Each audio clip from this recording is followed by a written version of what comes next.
मैं आज की इस वीडियो में क्लास 10 मंतखब उर्दू के मकाला उर्दू का ताल्लुक़ बंगाला से का खुलासा बताने वाला हूँ। अगर आप लोगों को इसकी ज़रूरत है तो कॉपी और कलम निकालिए और लिख डालिए। तो चलिए वीडियो को शुरू करते हैं। सबसे पहले सवाल क्या है? सवाल, मकाला उर्दू का ताल्लुक़ बंगाला से का खुलासा लिखिए। जवाब, उर्दू का ताल्लुक़ बंगाला से तूतीय बंगाल अल्लामा रजाली वहशत कलकतवी के जोरो कलम का नतीजा है। वहशत ने इस मकाला में सरजमीन बंगाल के हिंदू और मुसलमान उर्दू शोरा का जिक्र बहुत ही बेहतरीन अंदाज में किया है। उन्होंने इन शोरा की खिदमत उर्दू पर भी भरपूर रोशनी डाली है। कहते हैं कि इनका मकसद उर्दू की तारीख़ बयान करना नहीं, वह सिर्फ़ ये उजागर करना चाहते हैं कि सरजमीन बंगाल में उर्दू की शहरत कहाँ तक रही है। मुग़लों के जवाल के बाद जब हिंदुस्तान पर अंग्रेज़ों का कब्ज़ा हो गया तो इन लोगों ने फ़ारसी की जगह उर्दू को सरकारी ज़बान बनाया। फोर्ट विलियम कॉलेज की बुनियाद पड़ी और मीर अमन दहलवी, मीर शेर अली अफसोस, मजहर अली, मिर्ज़ा लुत्फ़, लल्लू लाल जी, निहाल चंद लाहौरी और दीगर मुसन्निफ़ीन से बहुत सारी किताबें लिखवाई गई। इस दौर में श्रीरामपुर के बादलों ने बाइबल का उर्दू में तर्जमा कराया।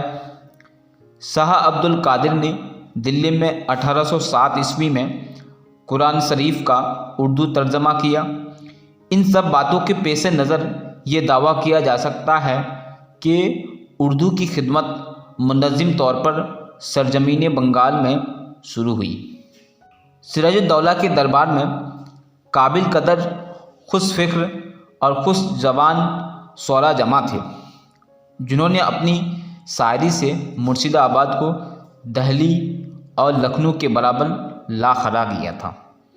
सरजमीन बंगाल में सिर्फ मुसलमान ही नहीं बल्कि हिंदू भी उर्दू में शेर कहा करते थे और मुशायरा में अपना कलाम सुनाया करते थे। अगरचे उर्दू इनकी मादरी ज़बान नहीं थी, लेकिन वह लोग उर्दू में गुफ्तगू करना फ़ख्र की बात समझते थे। अबुल कासिम शम्स कलकतवी वहशत के उस्ताद थे। आपका ताल्लुक़ इसी बंगाल के सरजमीन से था। शम्स दाग दहलवी के शागिर्द थे और इनके बहुत बड़े मदह। आपने दाग की पैरवी की। काजी मोहम्मद सादिक अख्तर इंतहाई मुमताज़ शायर थे। आपका ताल्लुक़ हुगली से था। आज भी बंगाल में अख्तर की शायरी का चर्चा है। अख्तर वह बंगाली शायर है जिसकी तारीफ़ इसी ज़माने के लखनऊ के शोरा में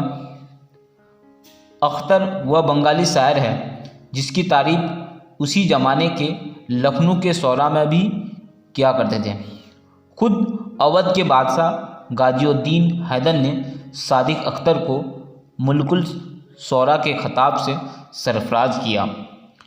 हिंदू शोरा में हरदे राम जोदत, राजकृष्ण बहादुर, जमने जय मित्रा अरमान, अपूरब किशन बहादुर कंवर और राजा जादव किसान बहादुर सुफ का शुमार काबिल फ़ख्र शोरा में होता है। इनमें कंवर और सुफ साहिब दीवान शोरा हैं। इन बंगाली हिंदू हजरात ने उर्दू ज़बान की बड़ी खिदमत की। इनका हम पर बहुत बड़ा एहसान है। हिंदू बंगाली उर्दू शोरा में एक नुमाया नाम राजा किशन बहादुर का है। आपने औरंगज़ेब के 2 बेटों की खाना जंगी का हाल उर्दू नज़्म में पेश किया था। आपके साहिबजादे काली कृष्ण बहादुर से एक नज़्म एहसनुल मवाज़ यादगार है। यह एक अंग्रेज़ी नज़्म का उर्दू तर्जमा है। आलमी शोहरत के मालिक रविंद्रनाथ टैगोर के वालिद देवेंद्रनाथ टैगोर फारसी और उर्दू के आलिम थे। इन्हें फारसी के अजीम शायर ख्वाजा हाफिज शिराजी का दीवान याद था, इसलिए वह हाफिज के नाम से मशहूर थे। रविंद्रनाथ टैगोर की तरबियत उन्होंने रवायती तर्ज पर कराई थी। यही वजह है कि टैगोर की शायरी में हाफिज शिराजी की झलक नजर आती है। टैगोर की शायरी पर फारसी शायरी का गहरा असर पड़ा है। इनके यहाँ जज्बातियत फारसी शायरी की देन है। वहशत कहते हैं कि इनके साथ हिंदुस्तान के सारे लोग इस बात से वाकिफ़ हैं कि उर्दू की इब्तिदा, अर्तका और बका में हिंदू और मुसलमान की मेहनत और मोहब्बत शामिल है। तो कहने का मतलब है कि उर्दू की तरक्की और इशाअत में हिंदू और मुसलमान दोनों ने मिलकर हिस्सा लिया। इसमें इन दोनों कौमों की मेहनत व मोहब्बत शामिल है। उर्दू हिंदू मुस्लिम इत्तेहाद की खूबसूरत यादगार है। तो मैंने आप लोगों को बताया क्लस्टन मंतखब उर्दू के मकाला, उर्दू का ताल्लुक़ बंगाला से, इसका खुलासा। अगर इसमें समझने में कोई परेशानी हो तो कमेंट करके ज़रूर बताइए, और इस तरह की वीडियो पाने के लिए हमारे चैनल को सब्सक्राइब कर दीजिए और बेल आइकन प्रेस कर दीजिए।